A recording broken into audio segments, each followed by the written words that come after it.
I hope this letter finds you well, Father. I know a fair few of these will get to you all at once, but I want to make sure I keep writing to you every chance I get. It was with heavy hearts that we ended up heading back to Otari to inform Yasmara of the fate of one of her men, Bad Leroy Brown. She offered us the services of one of the surviving members, and we decided on Shad because he had a few skills that the three of us were lacking. After that, it was back to the Fog Fen, where Shad immediately enforced his value by discovering us a secret room. And after that discovery, we decided to continue clearing up the remaining rooms and happened on some more Morlocks who were tinkering with these odd-looking mechanisms.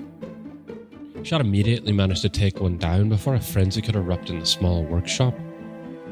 Quickly, the Morlocks turned to flee into an empty throne room where we pursued them to finish the conflict. It was in one of those rooms that we found a necromantic spiral again. And Aurori helped me. I just had to put my hand in. Oh, looks like we're back to it, Father. I'll write again soon.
You guys have, what do you call them?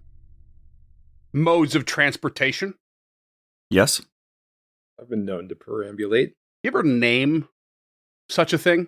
You have a car. Do you, Scott? You ever give your car a name? I have a car, yes, which does not have a name, but my high school and after car had a name. I mean, I guess not a name. It had like nicknames.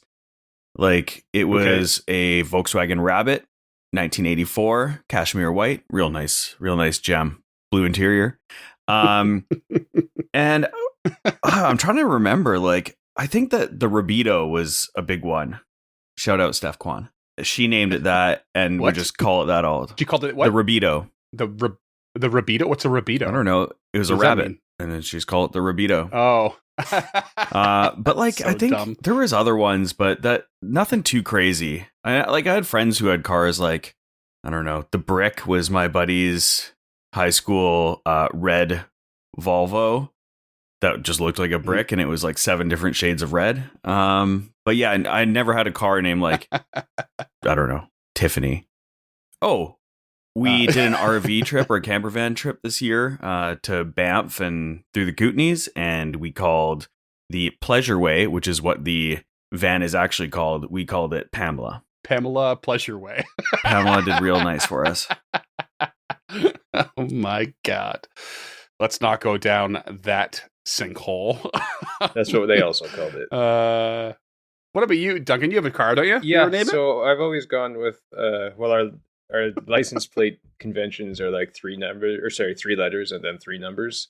So I'd always try to like take the 3 letters of the license plate and turn it into a name. So right now it's JKE, and I call the car Jackie. Oh, that works. Yeah, sometimes it doesn't work when you get like X's and Q's in there and stuff. But okay, well, maybe my license plate is WWP. ooh, That's not a very good one either.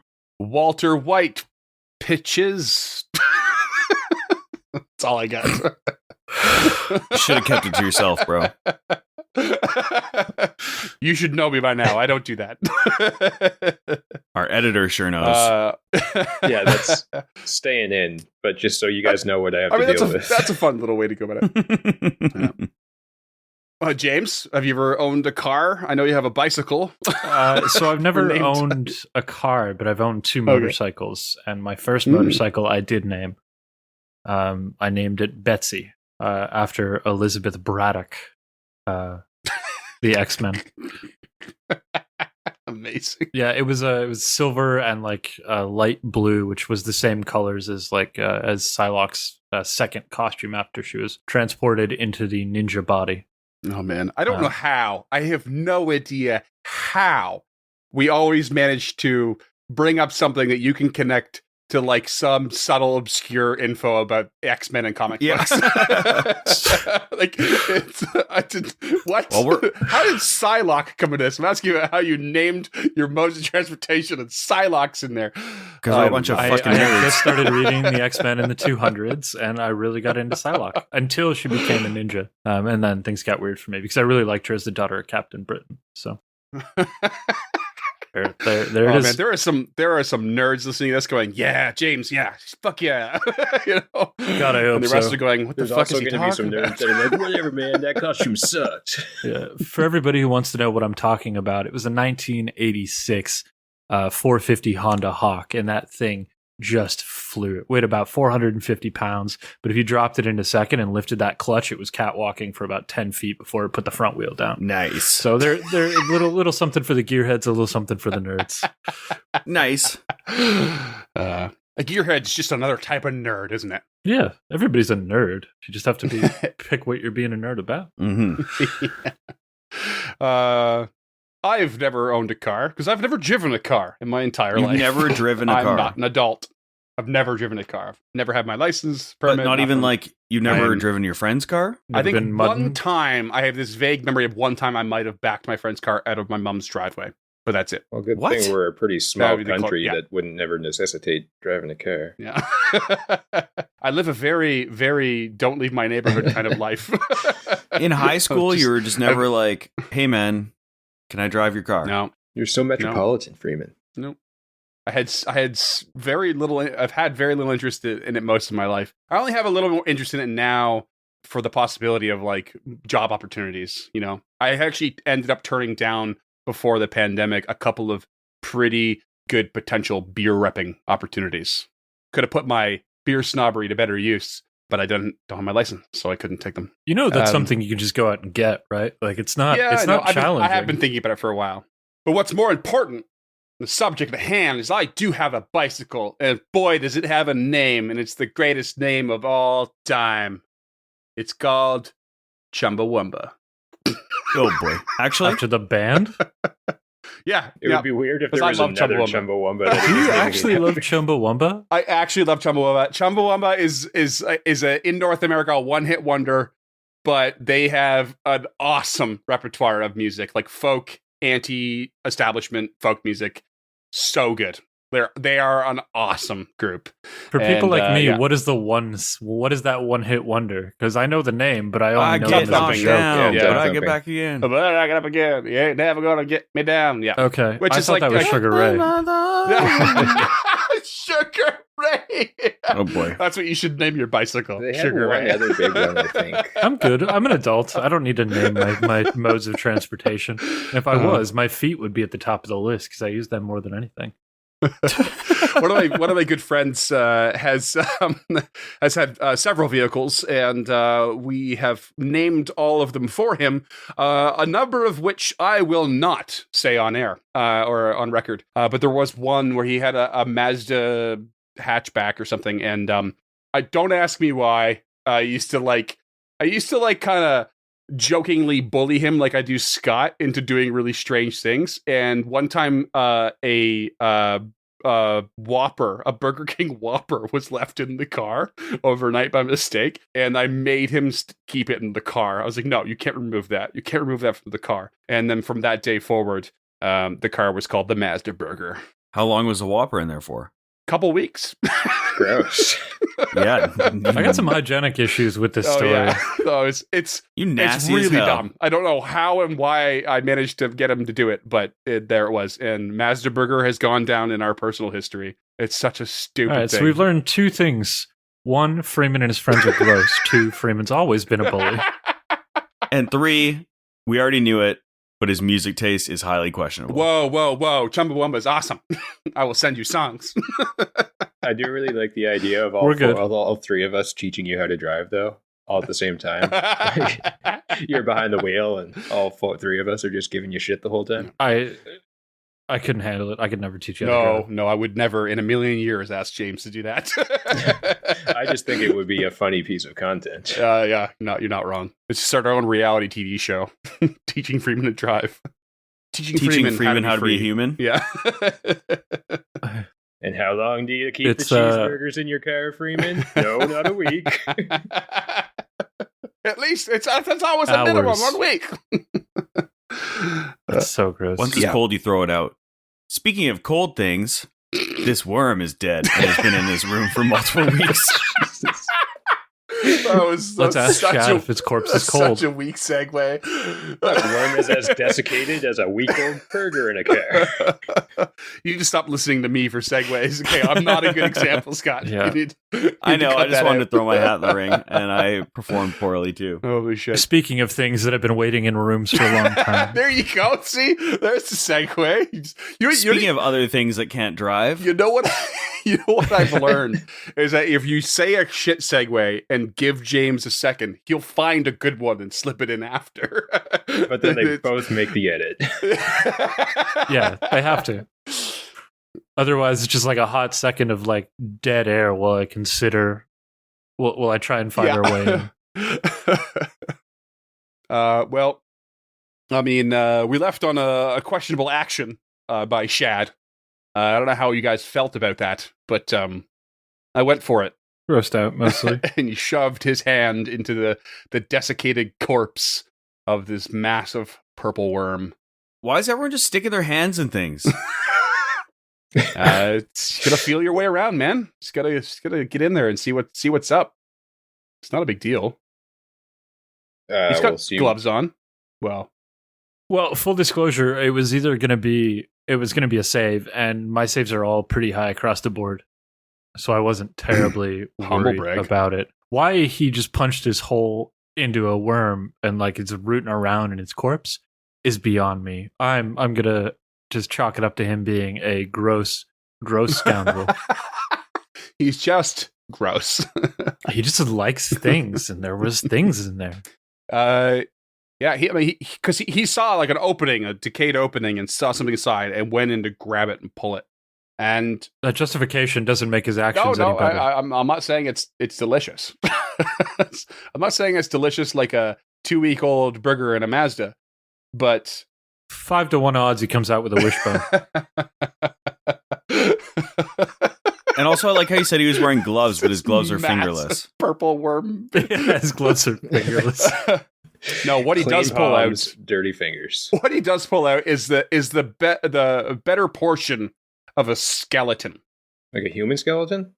It's a little Humanoid? more squat than a human. Okay. It's not the Noid. No. I said humanoids. Oh, he's that would be Noid. An ambitious crossover project with our new sponsor, Domino's.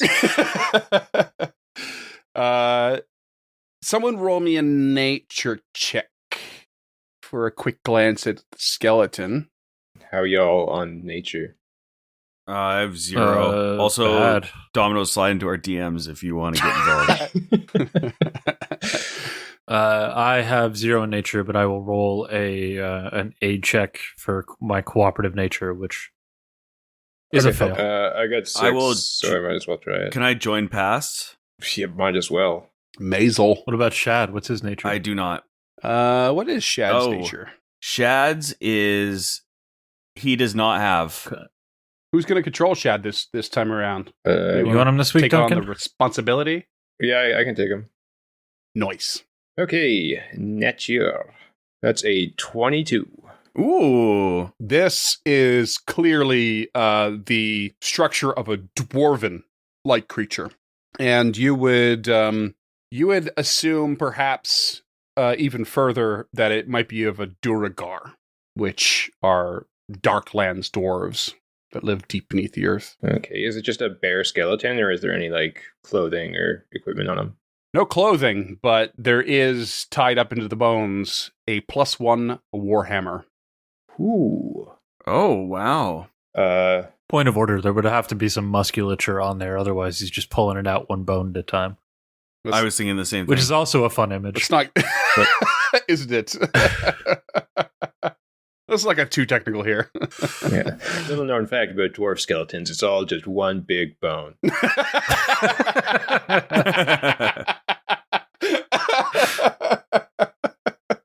Oh, jeez. I could just feel the imagery just be conjured up this whole episode now. It's going to be bad. It's so bad. Oh, that's a good find that you have there. If you can't use it all, carry it in the bag of holding. Could fetch a pretty penny back on the market. I'm afraid it's beyond my expertise. What's it worth? 35 GP. Not bad. So I'll sell at half price, but Yeah. the rune on it again is valuable. You could always have that transferred. Also, still something Lady Gilda could pull out if need Money, be. money, money. I don't know. Yeah, I like the retribution axe for her at this point, but it's an option, and options are good. I don't know what kind of traits it has attached to it off the top of my head. I'm not sure where your bag of holding. Oh, there it is. It has the shove trait, so normally you would need a free hand to shove, and this would allow you to do it without needing that. It's like cross-check in lacrosse. Yeah, exactly. Yeah, that's the reference that everyone's going to relate to. Canada's national sport, surprisingly. Lacrosse. The summer What a sport, fuck. or national winter sports hockey. It's curling, bud. Get out of I here. mean, I'm just talking about official stuff. I'm not talking about the actual best sport ever.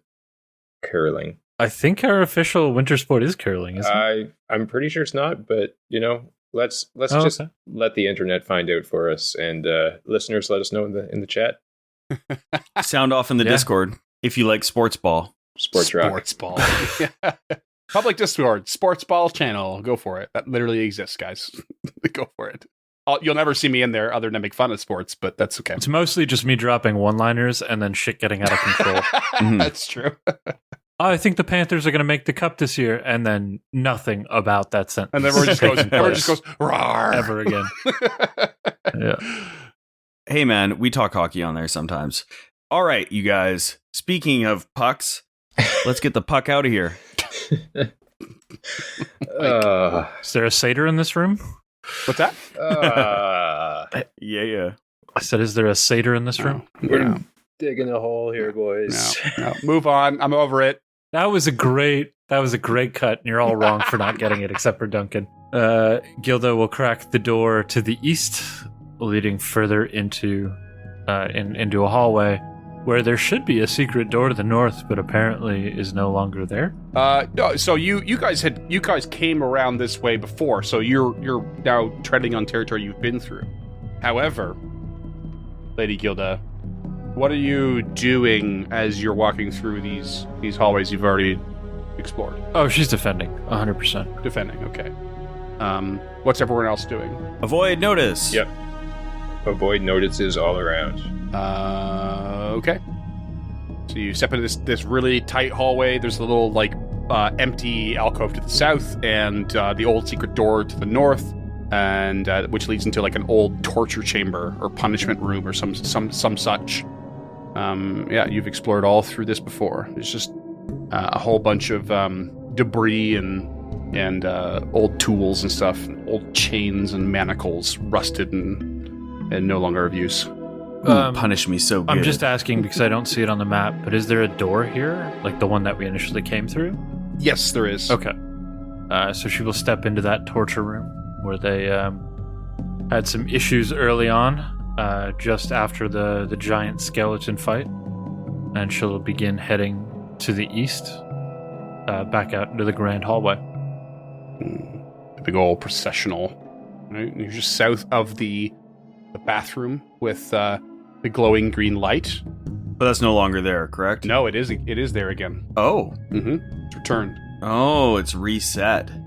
Tulok turns to Lady Gilda and says, Lady Gilda, hold on. And walks into the bathroom. And the exact same thing happens again. The glowing energies form words on the wall. I was Otari. Save me below.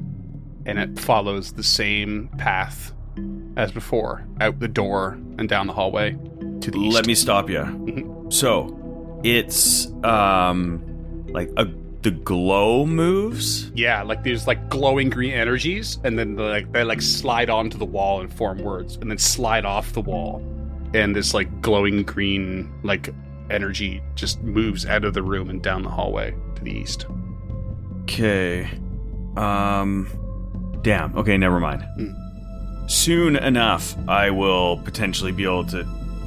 I get Graves' voice at my next level of Ghost Hunter, but I do not have it yet. Oh, so. Okay. I am so excited for next level, man. Can I use Spirit Lore to see if I can figure something out about this thing? Like, why it came back, how often it resets, if... Yeah. I don't know, just any information. Yeah, roll me a spirit lore. 24. You would assume that this is connected to how ghosts work, in that unless certain parameters are met, they don't leave, or they are bound to a site, or something is in a constant repetition. So is it the true spirit of Otari? Maybe. You think. You still don't know, but the fact that it's reset, the fact that it's repeated itself, gives you that indication. Like, ghosts, unless there's a certain thing that always holds them there, and that's specifically to ghosts, and that needs to be overcome for them to be put at rest. Got it. So you don't know if this is a MacGuffin or something to distract you, but that repetition makes you think of ghostly creations, if you will. Tulok turns to Shad and says, Shad, did you see this on your first time through here? We didn't come down this hallway, to be honest. The Morlocks seemed to think that there was something special down here, but they dared not tread. They feared this direction of the processional, I'm afraid. I think they believed it attached to their ghost queen, whatever that means. But did not speak their tongue, only picked up on certain signs, and when you described the ghost queen to me, I put that together. Interesting. So, grain of salt, if you will. Seems a lot to pick up from gibberish. You're quite intelligent, Shad. Well, I do have a +2 bonus.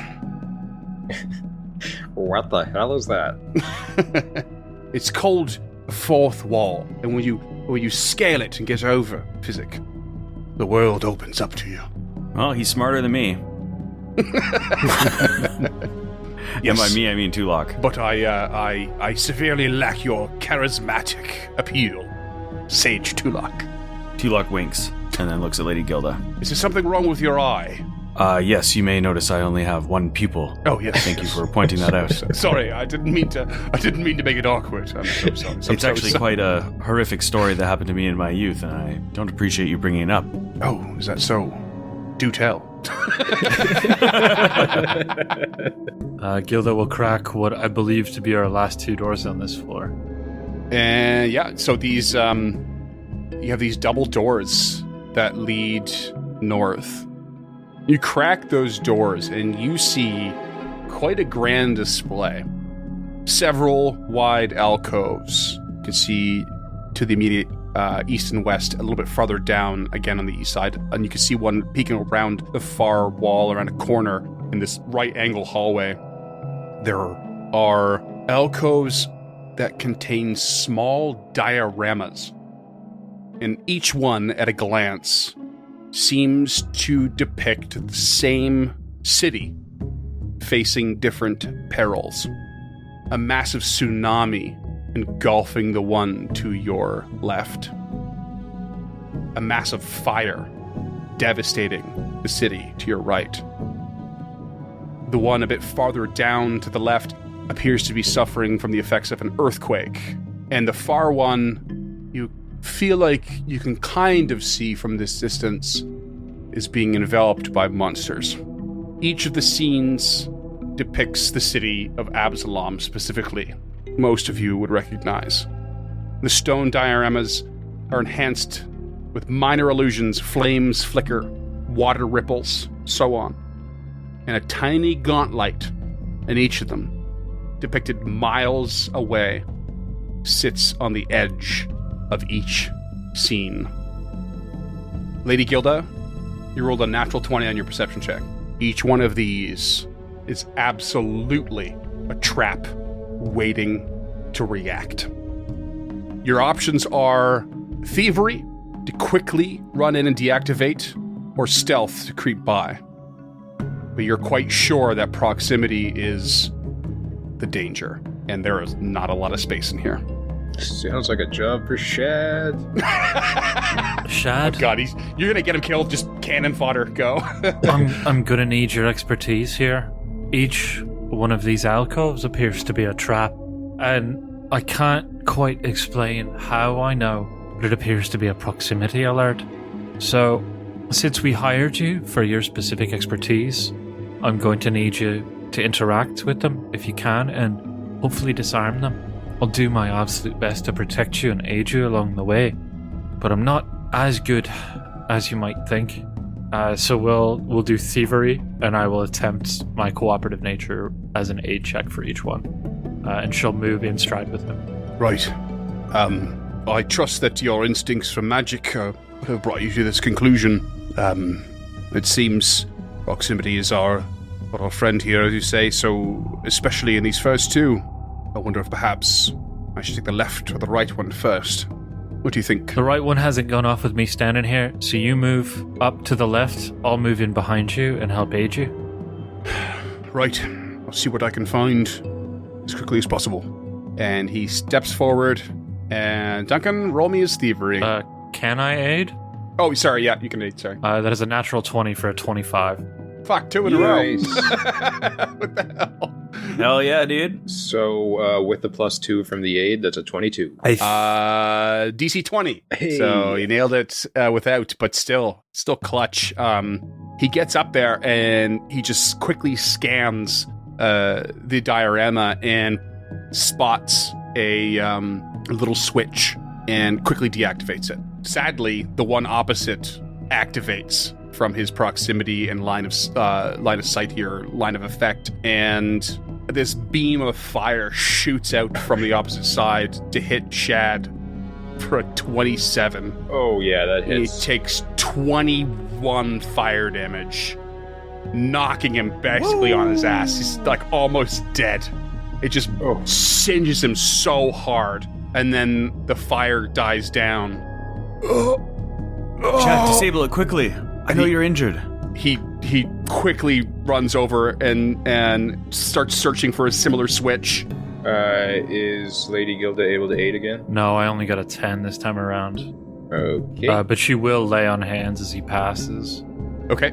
He's gonna need it. So you'll get 12 HP back, and you'll have a +2 status to your AC. Oh, that's all right. Because that was a natural 1 on the thievery. Ooh. Well, you get in there and Shad gets in there and starts to like finagle that, and he can't find the switch, but nothing happens in the diorama. It lays still after its attack. I can't seem to find it, but I don't know. It's not doing anything. Oh, perhaps it's done its damage. Can you roll knowledge? Yeah, specifically in knowledge engineering to see how it was crafted. Yeah. Just to make sure it's not gonna like come back in a minute or something like that. Right. Right. Yeah. Yeah. Engineering lore. Go for it. That is a 15.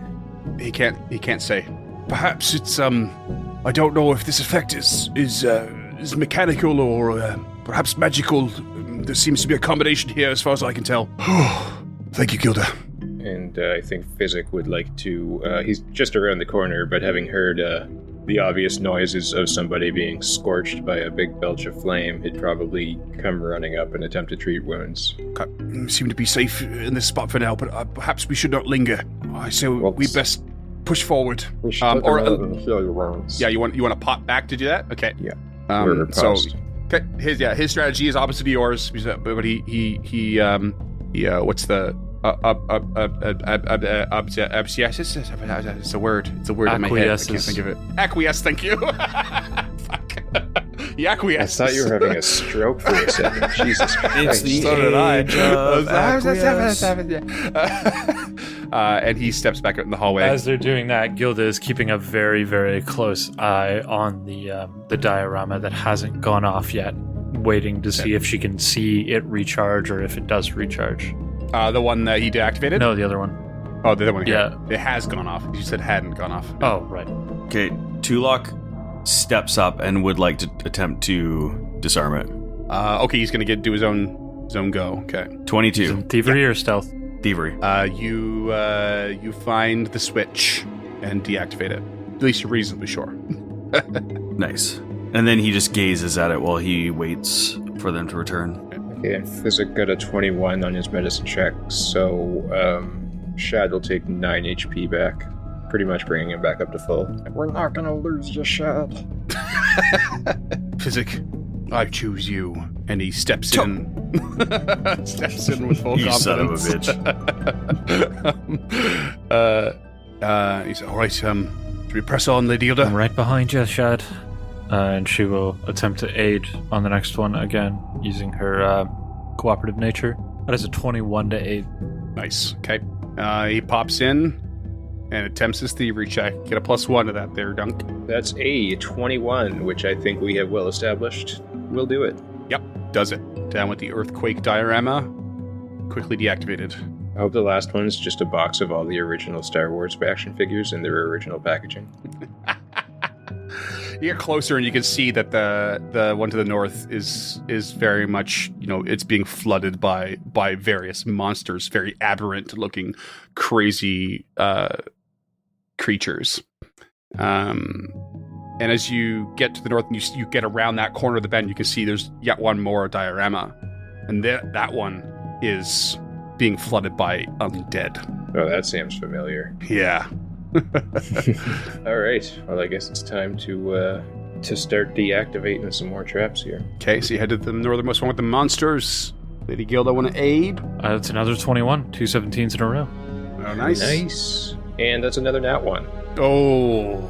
Not so nice. And this beam shoots out from the diorama with monsters floating all through it and deals 19 mental damage to Shad. Oof. And then goes quiet. I mean, I knew it was going to be dangerous, but I did not expect to go through this much so quickly. Oh, my head. And Physic will once again run up and use his healer's gloves. Okay. First use of the healer's gloves. No, actually, that's a lie. I'd like to hold on to those. He's going to administer a minor healing potion. I think Gilda's going to attempt the next one on her own, seeing Shad get messed up pretty hard. How's your thievery? It's not good, but at least if it goes off, she can handle it. Right. And that's 2 kind of HP what back. she expects, is that this thing is going to Okay. go off. That is an 8. Yeah, not going to do it. Yeah. And sure enough, it goes off. Another beam, this one filled with undead, strikes out at you for a 22 to hit. 22 is a meat to beat. Oof. 23 negative damage. 22 Saps the life force from negative you. damage. Damn. And then they go quiet. Tulok is going to make his own thievery check on the northernmost one. For 22, again. Deactivated. Physic would like to do first, actually. Yeah, no, he's going to attempt the other one, since his thievery is pretty good. Wait, can I shield block that? Yeah, it's negative damage. I don't think you can't do energy damage with shield block. I don't think. I was gonna say yes, but that's the old tricksy part. Tulok, again, will go to the final one. Oh, Physic Physics already- said he's gonna do it. Leave him Oh, my alone. apologies. I thought he was healing. Sorry. No, being a He sneaky stands- little Oh, boy. and I'm the bully. He just shoves Physic aside. Tulok stands beside Physic and watches him. That's a 26. Yeah, deactivated. And Tulok gazes down at the city of Absalom and is just kind of wide-eyed and just looking at it because that's where he grew up. And just to see the sheer amount of hate that people had for the city, and that's where he spent his formative years, he's just looking down and kind of reflecting upon that and what life could have been like. As Tulok looks down at this city and thinks about his formative years, those moments that brought him away from his home. He kind of looks over his shoulder and sees the damage that Shad has suffered. He thinks about what Shad said earlier before you set out. That trauma can prepare you for what comes next, what's in the future. And Tulok has a very specific memory come to mind. Get back here, freak! Around a corner skids a small, elvish-looking boy with sharp ears, glancing over his shoulder every few steps in a dead run. With his attention on what is behind him, he rounds into a neighborhood garden, catching his foot on the root of an old pear tree. Tumbling to the soft dirt ground, he falls, floundering to pull himself up to his feet again. And 3 taller youths come sprinting from behind the corner, looking every direction. And before the fallen boy can regain his footing, a barefoot comes down hard on his back. The wind escapes his lungs as his face hits the dirt. Well, well, pointy boy, didn't see that in your future today, did you? You're just a lying little freak. Another of his pursuers kicks him hard in the ribs, rolling him onto his back. Squinting up at his assailants, he pleads. No more, please. Please, no more. His face a mask of fear as his piercing blue eyes dart between the 3 boys towering over him. You never so much as warned me that my sister might die when her baby come, you little shit! As he stomps his foot down, the boy gives a strained groan as it lands square on his chest. You're a little liar. Or maybe you wanted her dead. Turning to his accomplices, his voice rises with rage. He says he can predict the future with his little bag of bones. Well, I think the little freak is full of it. And I think he wanted a soul for devil worship.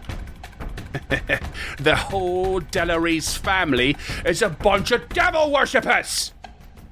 The others nod in grim agreement. The boy fills with fury and tries to swat the youths away, but they descend upon him like vultures, kicking and punching at every soft and tender spot they can find. He screams in pain, rolling over and turtling against the attacks, squeezing his eyes shut and his body tight against the beating. It seems to last a lifetime. Hey! Leave him alone, you gutter rats! The squeak of a voice, and suddenly the beating ceases. The boy lay unmoving, half from pain and half from crippling fear. Dread overcomes him as he recognizes the voice, however. His sister. Younger and much easier a target. As he turns over and opens his eyes, it's just in time to catch the bullies easily disarming her of the stick she was meekly brandishing. The biggest bully, the leader, the chief culprit, slaps the tiny girl with the back of his hand before she can raise her arms in defense. He then says through clenched teeth, I almost feel bad for you. You must have freak blood too. Gavi, help! The little girl squeaks, but the bully smacks her again. It can't help you. It can't help anyone. She lays still, face down on the ground, predicting what would happen next and torn by the wish to protect his sister. The boy tries to get to his feet again, but stumbles back down in pain. Brutal pain. Panic and fear turn to sheer hate in his mind, and he screams. His voice echoes up and out of his serene surroundings, and it fills his head with noise. The big bully descends upon him again, tugging at his legs as he tries to scramble away. He grasps at a nearby carved commemorative stone. For some reason, despite his desperation, he takes in the words carved upon it. May this tree mark the return of those unjustly spurned. Taking hold of it, the bully yanks at the boy's legs, and a piece of the ancient stone comes away and rolls from the boy's hands. Small rocks and pebbles become jagged knives dragged across his chest as the bully pulls him along. He reaches out helplessly towards the crumbled foundation. And then all of a sudden, the sounds of his own screams drowned out by a deep, murmuring voice in his head. And somehow, quite impossibly, he felt his hold on the piece of stone that fell away, as if his mind had formed an angry grip around its curves and edges. And trusting his instinct, he reeled around and threw the stone at his attacker. With a crack, blood was drawn from the bully's skull. The look of anger in his eyes is replaced by that of bewilderment as he drops the boy's legs and reaches to touch his wound, crumpling to his knees. The boy shoots his gaze towards another of his assailants, now standing still with stunned disbelief, and hurls another stone with his mind's fist. Slightly more aware after the first stone throw, the second is dodged by only a hair, and the bully's cohort scatters. The boy throws a third, and then a fourth, as if chasing them down without moving. Once they are out of sight, the boy falls back, his head resting against the dirt. The murmuring dulls in his mind and is replaced with a pounding headache, as one of his bright blue eyes glazes over and fades to white. He closes his bruised and battered eyelids and uncontrollably weeps. And Tulak comes back. All right. That was sad. That was awesome, man. Little Tulak backstory. Little Tulak backstory. I like it. Tulak snaps back into the present, probably feeling his own trauma soak and shiver through his bones. Yeah, he thinks how life was tough for him. It was hard, but watching these undead destroying the city, he thinks that these moments, as hard as they may have been, may never have been if these people had got their way. And how many other kids and people this will affect if they do get their way, as it's already happened in Otari. And I think Physic's going to look around at some pretty deeply battered people, being Gilda and Shad, and think we should probably stick around for some healing. Yeah, Gilda's like clutching her chest as that ray hit her like dead center, and is just kind of confused about why she feels a little bit weaker now. That she's not used to negative energy. So, oh yeah, did that hit you harder or? No, it doesn't hit her harder, but I'm still sitting at less than half HP now. It's a big hit. Yeah. I don't mind saying this is a portion of this adventure that has come up on Reddit a few times, because this hallway is a PC killer if you don't do it right. It's crazy. Yeah, the fact you rolled a natural 20 when you walked in was like the most important thing that could have happened. It's crazy. Yeah. Good thing we sent Shad in. Yeah, and I knew I had to take that last blast because it's not worth either Shad or you or Tulak taking that last blast. Like it made sense to her to just go up and fucking trigger it. Yeah, the way they're written too is like they have like if you stand within 5 feet, but I was like, it's got to be at least around the corner, because like that means like as soon as you step in, they would fire technically, because they kind of have a line of sight. It's like, I've got to like give them some break here. It's crazy. It is a notorious PC killer, this hallway. Well, we survived against all odds. It took a big damage though. Holy shit. Yeah, I was really worried. I'll need to treat wounds if you got one in you. Absolutely. So Physic will turn first to Gilda. I aid with a 24. Okay, so that will make it a crit, 25. Excellent. That's exactly what I need. Yeah, perfect. For 10 HP back. Oh, God damn it. Yeah. A 1, 2, 3, and 4 is what you rolled. Yeah. It's brutal. I think second move will be to use my healer's glove for the day. Don't worry about it. No. It takes 10 minutes for you to treat wounds, so that will refresh her. She'll refocus during that time, and she'll give herself back 12 with the lay on hands. Oh, okay. And don't forget the Aeon Stone over those 10 minutes. Yeah, which will put her back up to max. Okay, perfect. I just want to... What's Shad's health situation here? Because I think he's quite low. Has he been healed at all? Yeah, he's quite low. Well, he already had that treat wounds outside the door there. I think at the very least, Physic will go over to him and apply, if not 1, then 2 minor elixirs of life. Do you have them to spare? Yeah, they're part of my infused reagents. Because he could easily just sit out whatever's happening in this room. Yeah, I'll give them to him anyways. Like, I've got a few, and if I don't use them by tomorrow morning, they're gone anyways, right? So Okay. I guess it is pretty late in the day already. big day. Hey, well, you're coming up to about Oh, supper Yeah. time now. Okay. Gilda listens at the door. You don't hear much of anything through these big old soggy doors. And Shad will take 6 HP back, using both elixirs of life, which puts him at about half. Gilda looks to Tulok to see if he's ready to open these doors, and then back to Physic and Shad, see how they're doing. Tulok nods. Physic nods as well, somewhat hopelessly. Gilda still taking the defend action, opens the doors. Oh, Physic will have drawn his crossbow again. It's still got the Thunderstone on it. And as the doors are about to open, Tulok will cast Detect Magic. Yeah, you detect magic pretty much all around you. It's coming definitely from behind you. It's coming from ahead of you. True that, because it's probably still coming from the stupid things. Yeah. You crack these doors to reveal a reasonably large room with a low ceiling and a cross-shaped table at its center. 10 chairs stand around the table. The walls and floors and ceilings of the chamber are completely covered with thick layers of webbing.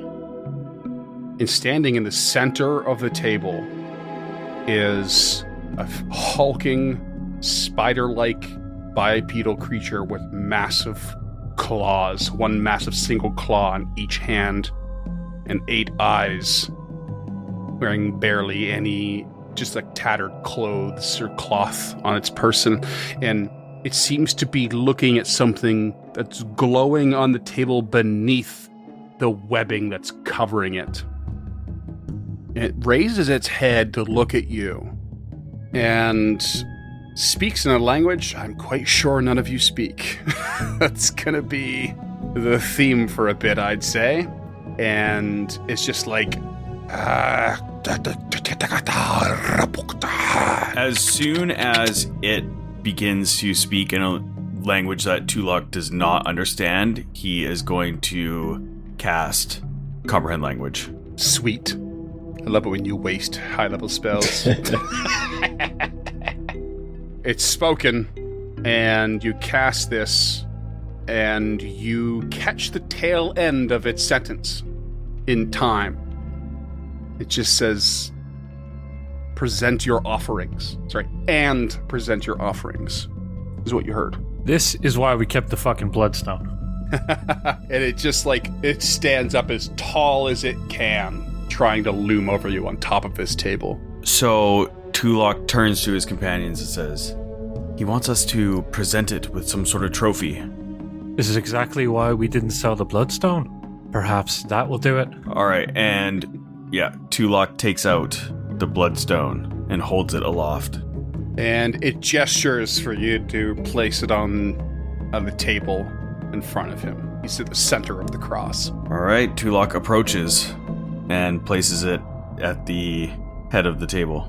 Can I do a check to determine what type of flesh warp this is? You've assumed it's a flesh warp, have you? I have assumed that it's a flesh warp, yes. You can roll me an occult check on this creature. Not great. Occultism. That is a 4 total. Not a clue. Who doesn't have bad occultism is one plucky little goblin named Physic. Could I take a run at that? Go for it. As a 26. This is no flesh warp. It is a web lurker. Ooh. Also known as ettercaps. Ugly spider-like neat. monsters. They dwell in layers of spiders and swarms and actively cultivate and shepherd similar vermin.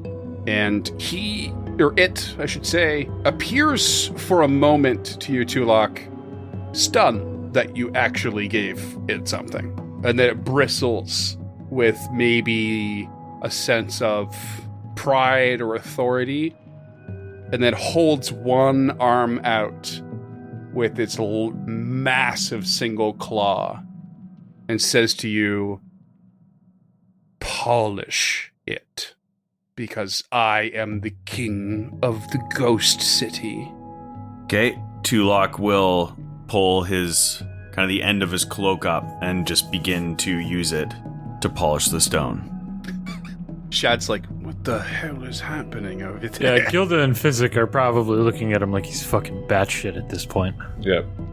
much bewilderment. And you polish. You take your time He to spits polish on this single claw. Oh, the claw? Oh, I thought you meant the stone. I thought a you wanted. claw. Oh, No, the claw on his hand. Like, I'll show you the picture again. That Matt, he wants you to polish his finger essentially. Oh, this is a lot weirder than I thought. Yeah. I was wondering why you so eagerly did it. Yeah. You're like, No, "Oh, yeah, it's fine, I I'll think do that I don't know if he would do that. You know what? I think he's trying to like. You could quickly turn that into a grapple. Yeah, he's trying to avoid a. Okay, so he begins to polish, and he's just waiting to see what's going to happen with this creature. Okay. It seems to just like be soaking it in, and even when you go to stop at some point, thinking, "Oh, it's probably enough," continues to hold that hand out as if it's not enough. Do you like just kind of keep going for a little bit longer? We're talking like a couple minutes at most. Yes, and he's just eyeing this thing up, also looking around the room to see if there's any other creatures in there. Sure. Okay. This is so weird. He's getting more and more creeped out Yes, too. Like it this is. is not something that he's super like. The thing is weird, like humanoid spider face guy. He's not into it. And when you're finally done polishing that one claw, he presents you the second one. I am your king, and you are my servant. Is he actually saying that? Polish. He's saying it to you, yeah. He's speaking in the language Aklo. I don't know if you know that from comprehend languages, but I'm just going to throw that out there for the listener's sake. So he doesn't actually sound like this. Okay, he is going to start doing that, and he's judging what he's going to do. He's just watching him. Mm-hmm. Does his demeanor change at all? He seems to be like soaking it up even more. He seems to be really, really proud of the fact that you are being subservient. Like he's like there's like you get this sense of ego coming from him. From it. And when he is finished or feels like the spider thing, web lurker, is done, he will step back with a bow. And it steps back and takes one of the long claws and slices away the web at the center of the table where you can see that glow beneath.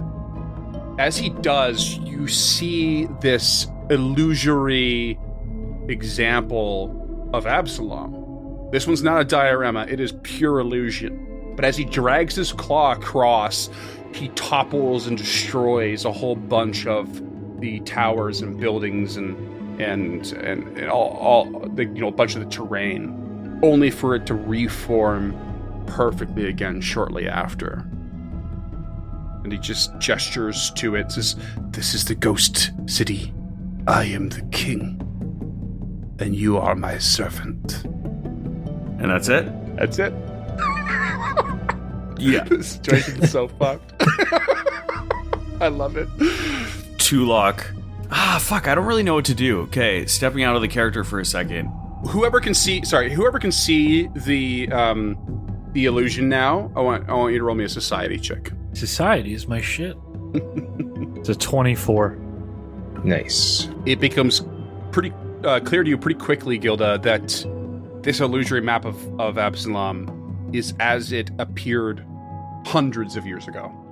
It is not a modern Absalom.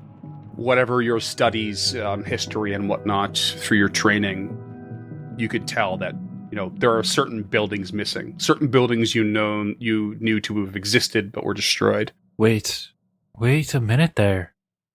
That illusion, it's not current. It's not up to date. If you look here, this citadel was destroyed in one of the conquerings of the 13th century. And that one over there was destroyed in the 10th century. They had me study all this in Andoran before I could even apply to become an Eagle Knight. The history of the capital cities of each one of the nations, their bastions, their strongholds.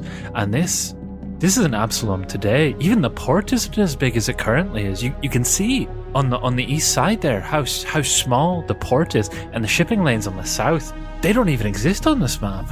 This is ancient. You go on this rant, and this creature, furrows its 8 brows across its eyes, and starts to look at Lady Gilda for the first time and bristles with annoyance, as Tulok can tell. I wonder how long this thing's been down here. Physic whispers very quietly to Shad. And the creature looks at Tulok and points a claw at Gilda and says, "Keep that servant in check." Tulok turns and says, I don't know what to do here. He's not unfriendly now, but I believe he may become so.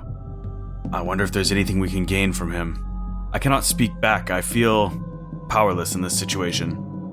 Does Lady Gilda respond? Because now Tulok feels... Tulok hasn't told us anything, really. So, I mean, her response is just confusion.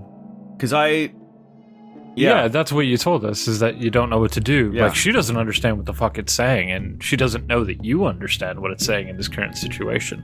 Okay, so he says he thinks he's the master of this town, and that we are his servants. She will give it a gentle, like a very, very shallow bow, and then take a 5-foot step back as if she had, like, stepped out of turn to try and appease this creature. Okay. As Gilda's bowing and taking the step back, she speaks as quietly as she can, hoping only Tulok can hear her. We're kind of at your whim here, friend. We trust your lead. You let us know when you need our help. And then that's when she takes the 5-foot step back. Looking at the ground so the other cap can't see her mouth move or anything. Jesus Christ. Walking on eggshells here, buddy. Yeah, well, because, like, I originally was just going to attack it, Yeah. but now I feel like Lady Gilda's going to get all, pissed off if I'm attacking something that's not attacking us. No, I just don't see the value in it currently. No, dissension among the ranks. She won't be upset, but like I, James, as a player, don't see the value in attacking this creature. It's giving us more information alive than it possibly could. We've established that, like, It's true. I mean, I'm taking it that Gilda would know, using her lore heraldry, using her history as a military aficionado, that this is a planning room. This is where whoever used to own this place sat and planned any possible attacks, and those dioramas are options that they had put forward that either could work or didn't work. But this is a planning room. This is a strategy room. This is that. So we now know that because of this creature. She's willing to attack to defend, but at this point, this creature is giving us a lot of information, whether or not it knows it. So Tulok will walk further into the room and, just trying to be nonchalant, start searching. The word I was looking for is war room. Yeah. So nonchalantly walking and searching.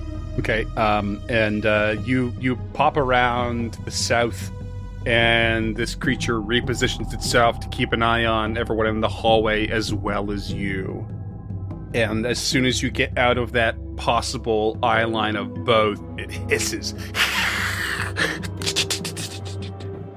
Move back, servant. And it steps back into the center, on top of the illusory map, just toppling buildings as they reform. And sorry, were the traps, the dioramas, the same, hundreds of year old Absalom as the illusory one?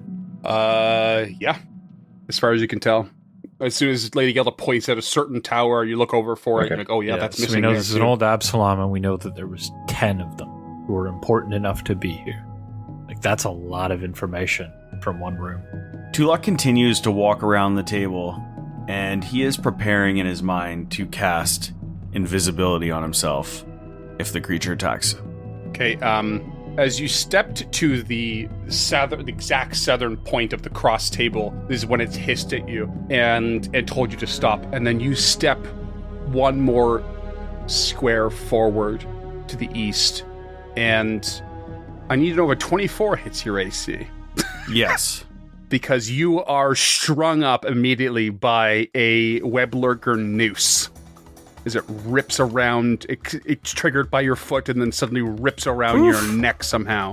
And you take 12 bludgeoning damage. Damn. And we're going to roll for initiative. Oh, the old classic web lurker noose. There's a blast from the past. Got Aelin too. Yep. Let's get some initiative going. can I please have physics? Ooh, nat 20 for a 26 from physic. Oh, okay. Much better than last time around, if I recall. Tulak, what do you got? Okay, so I did say that I was preparing my invisibility spell. Okay. Do I get to cast that before combat or no? You said preparing, so No problemo. Ooh, natural 20 for 25. Oh boy. Okay. Want to roll up for Shad for me there, Duncan? Shad has a 14. 14. Less enthusiastic after taking Okay. that whooping, I guess. And Lady Gilda. Continues the tradition of rolling poor for initiative with an 11. Amazing. Tulak, you are grabbed in this noose, making you flat-footed and immobilized.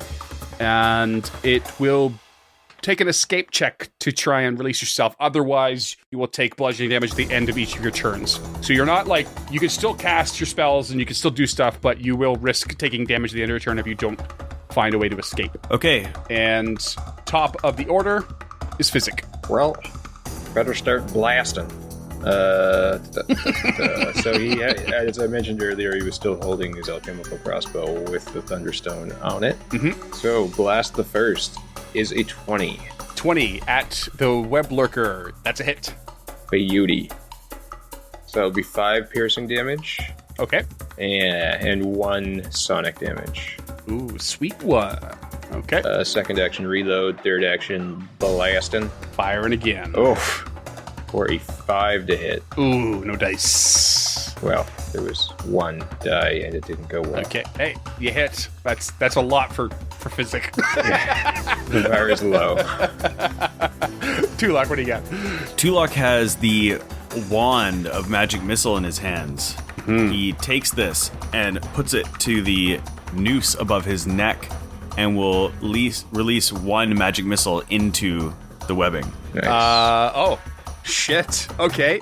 Roll me your damage. 5. Okay. It's still holding you. Okay, and he will cast it again for 3. Still holding you. Son of a bitch. And the last one for another 5. Releases you. Perfect. Wow. And he lands with his fist on the ground in the hero pose.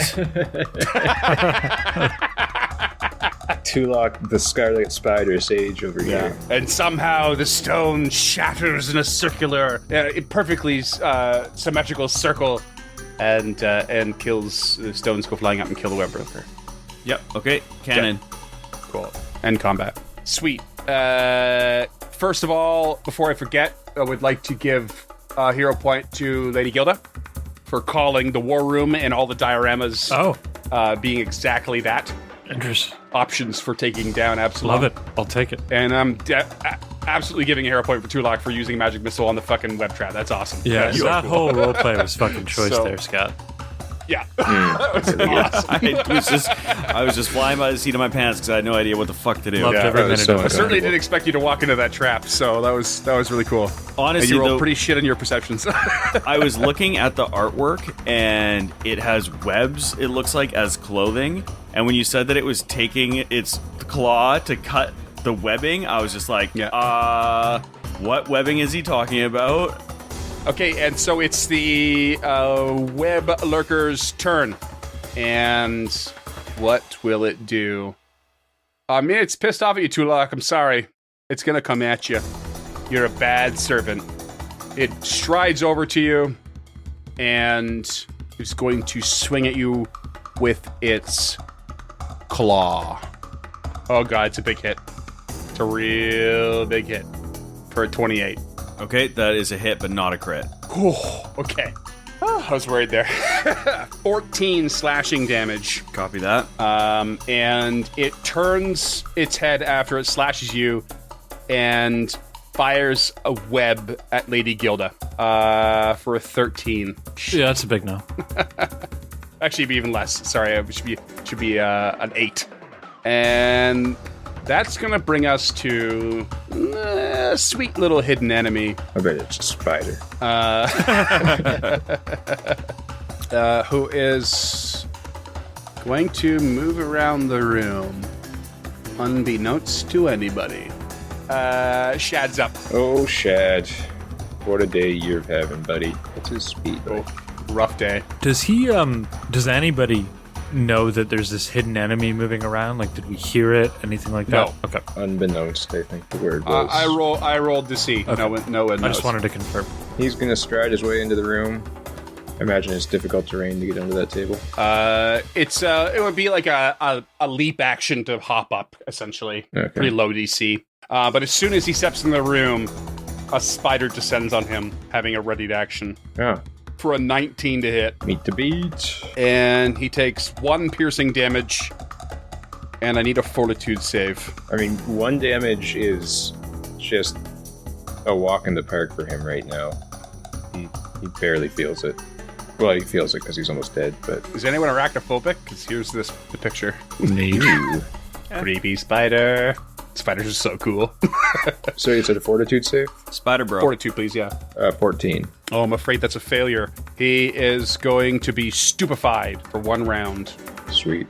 Does his turn Which continue? Or? effect? It's more of your mental capacity stuff. So your wisdom, intelligence, charisma for stupefied. So for now, he's all right. Okay, so no charm of the spiders. And you can continue your turn. Okay, well, His turn. I suppose he would just start swinging a rapier at the spider next to him. Okay, it's lunged at. Attack. 19 to hit. That hits. Yeah. For 5 piercing damage. Okay. 5 piercing. And another swing with the rapier. 13 to hit. Miss. Gross. Okay. That's Shad. That's Mr. Shad. All right. Lady Gilda.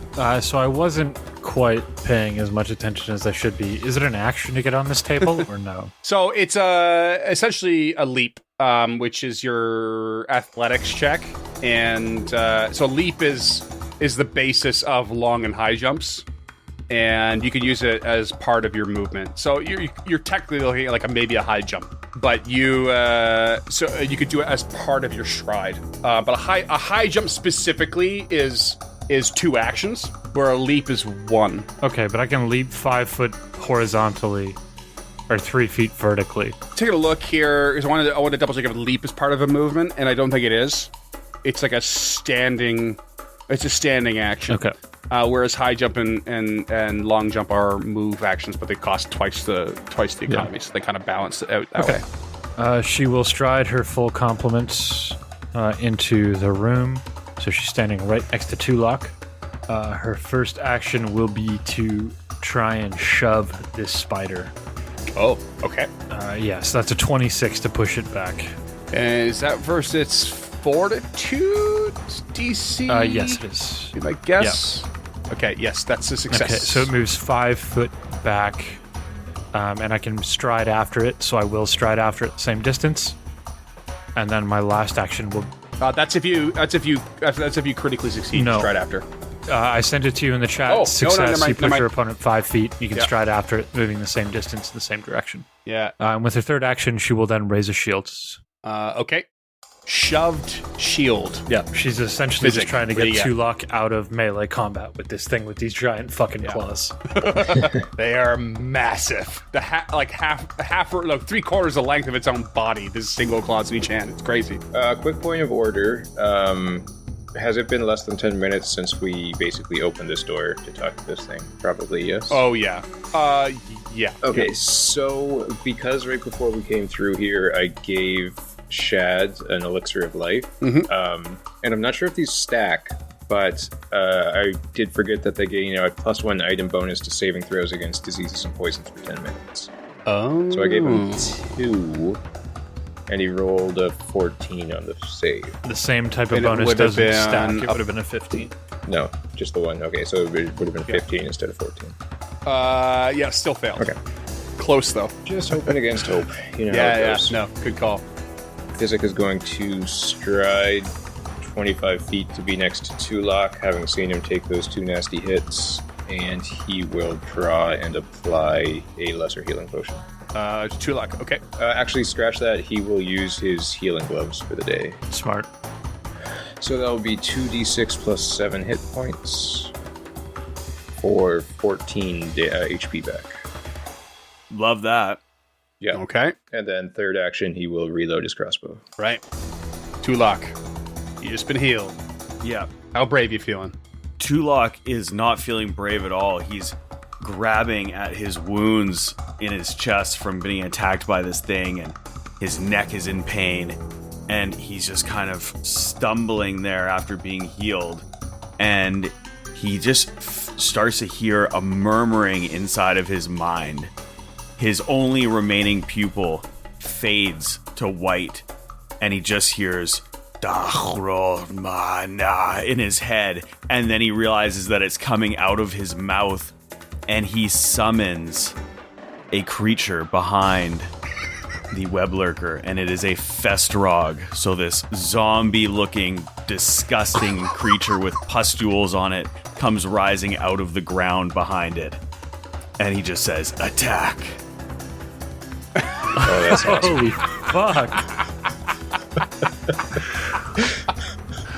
Oh, amazing. Do you guys see that? I just dragged it onto the map. We do. Yeah. Oh. Do you have artwork Let me for just it? show you the artwork and what Tulok just summoned. Oh, that is horrifying. That's so much worse than the spider monster. It really is.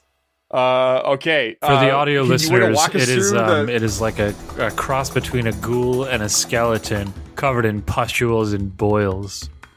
It's got its mouth wide open like Arnold Vosloo in The Mummy, and it just looks like it's gonna mess shit up. I love to imagine like somehow this thing crawled out from under the table and ripped through the web as if it had been there the whole time.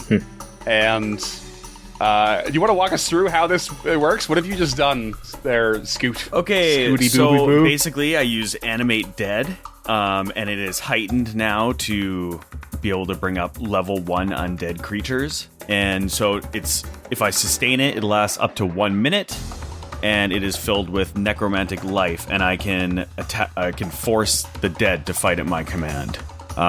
So yeah, it has the undead and summon trait, so I do have to continue sustaining it each turn. But yeah, it is, I believe, its turn to attack immediately after my turn. Yes. So it has the summoned and minion traits. And so essentially, he has to, in order to keep it up, he has to spend one action every round for the next minute or whatever it is, in order for it to stay. Otherwise, Doesn't he also have to use an action to give it 2 actions because it has the minion trait?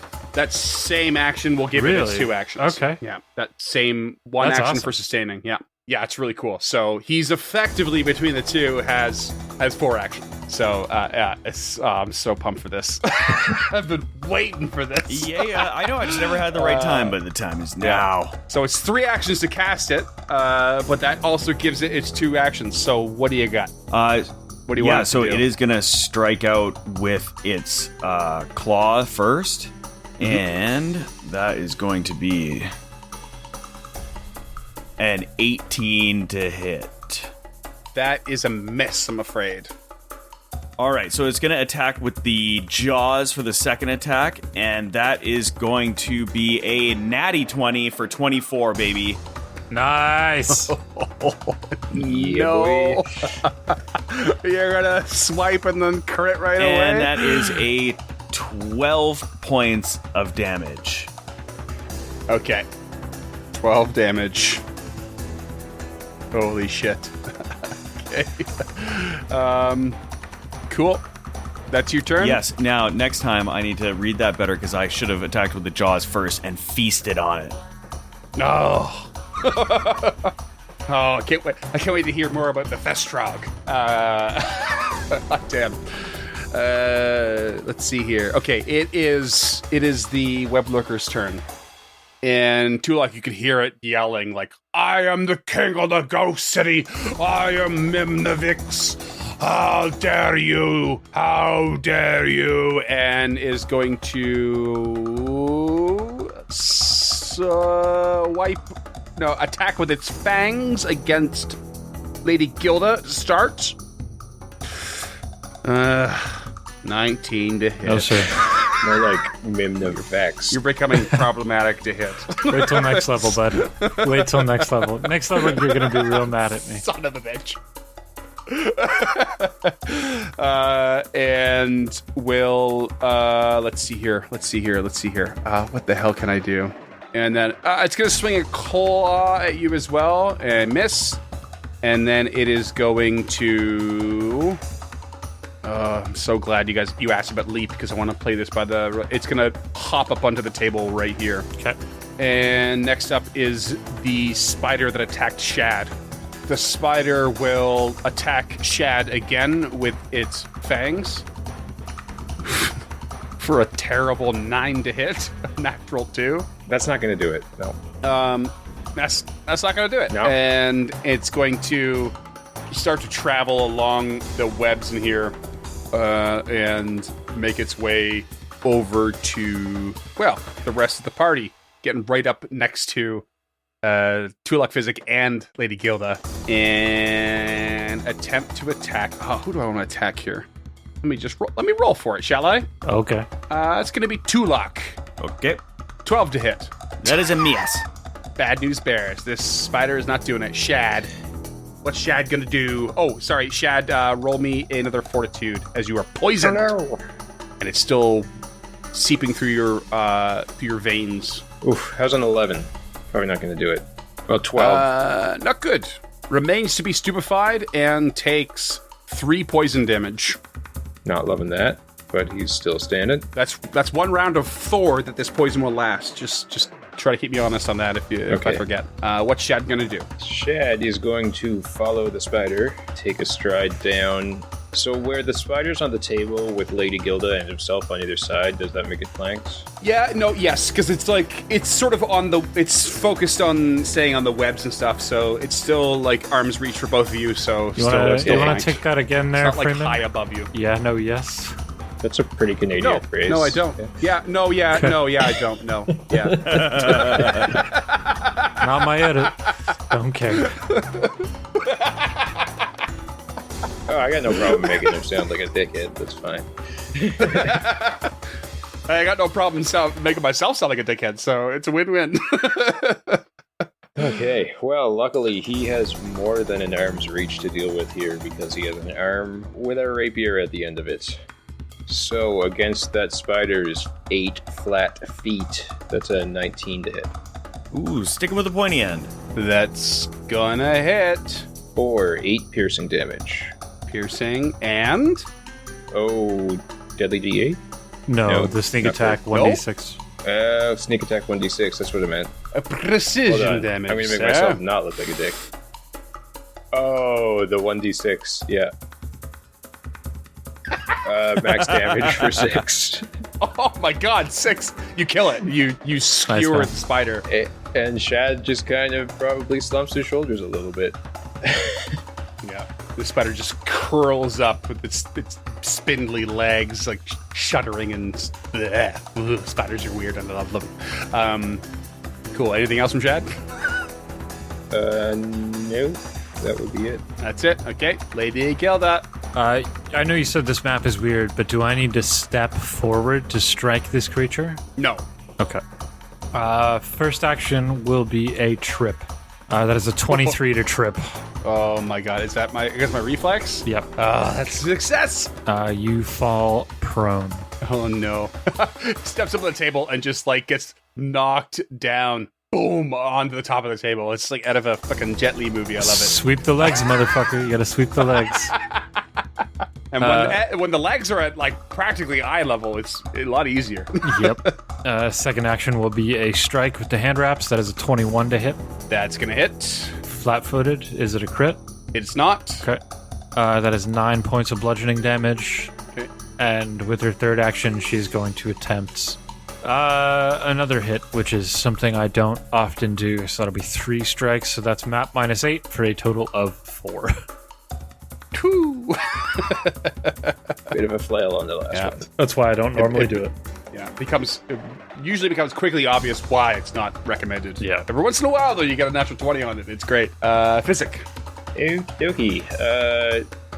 He's got one shot left with his Thunderstone, so he's going to take that with the crossbow. I assume that would be through minor cover with Lady Gilda right in front of me. No, you're good. She's not directly in front of you. There's a bit of an angle there, so I think you're all right. Okay. Yeah. 17 to hit. That's a meat to beat while he's prone. You stupid spider thing. So that'll be 3 piercing damage. Okay. And 3 sonic damage. And 3 sonic, okay. Not too bad. One thing I was a little bit unclear on, which maybe we've gone over, crossbow being 2 hands to wield and fire, I guess. Yeah. Is it 2 hands to hold as well? Like, would I be able to manipulate something else with 1 hand when I'm not using the crossbow? Yeah. Because it's not. I guess it depends on what you're thinking of, but generally, I would say it's fine. I want to draw and administer a mutagen to Lady Gilda. Yeah, that's fine. Okay. So here's why I think that's fine. There are some kind of weird, gnarly rules in what it takes to like take a hand off a 2-handed weapon, and honestly, like I was reading it the other day, and it's a lot. It takes like 2 actions to do it or something. It's something really dumb, and to me, that's the assumption that's a big, heavy, massive weapon.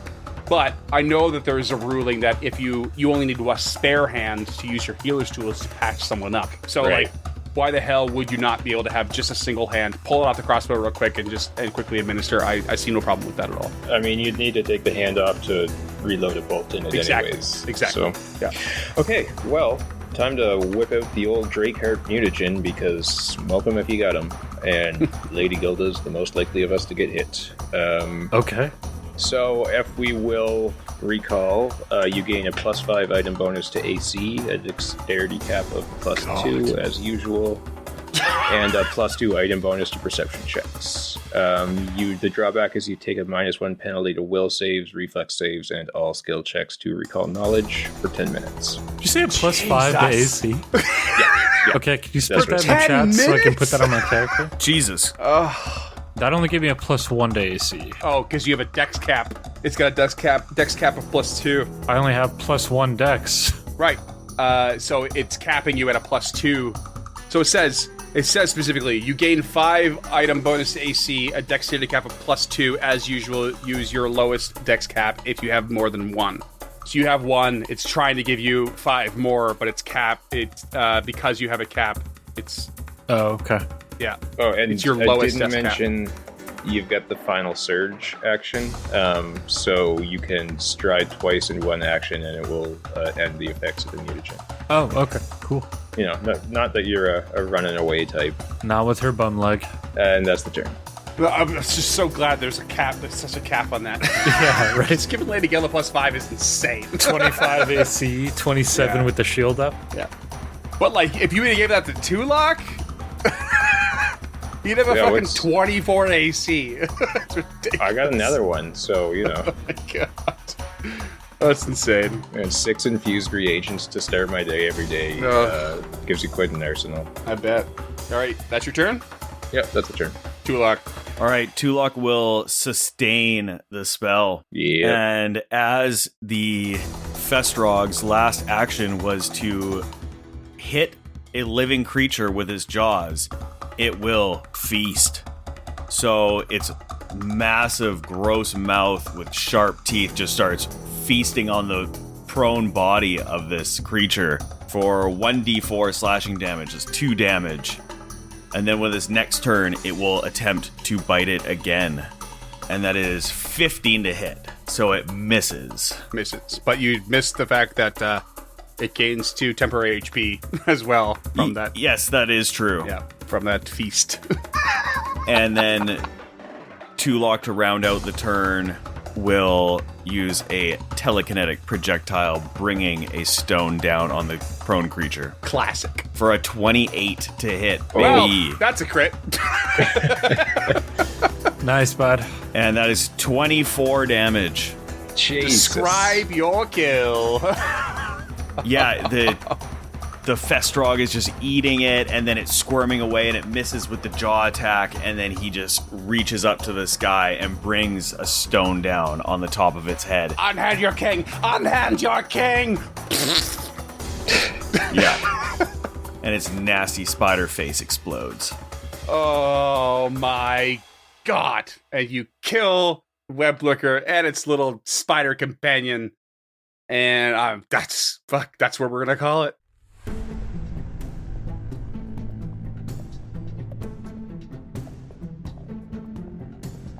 Stemming the Tide is an actual play podcast of the Adventure Path Abomination Vaults and is produced by the Uncharted North Network. Stemming the Tide uses trademarks and/or copyrights owned by Paizo Inc., used under Paizo's community use policy. We are expressly prohibited from charging you to use or access this content. Stemming the Tide is not published, endorsed, or specifically approved by Paizo. For more information about Paizo Inc. and Paizo products, visit paizo.com. Music is composed by Will Savino and artwork by Greyhood. Stemming the Tide is recorded remotely using Foundry Virtual Tabletop. If you wish to connect with us or support this project and projects to come, we can be found at unchartednorth.ca, patreon.com/unchartednorth, and on all major social media platforms.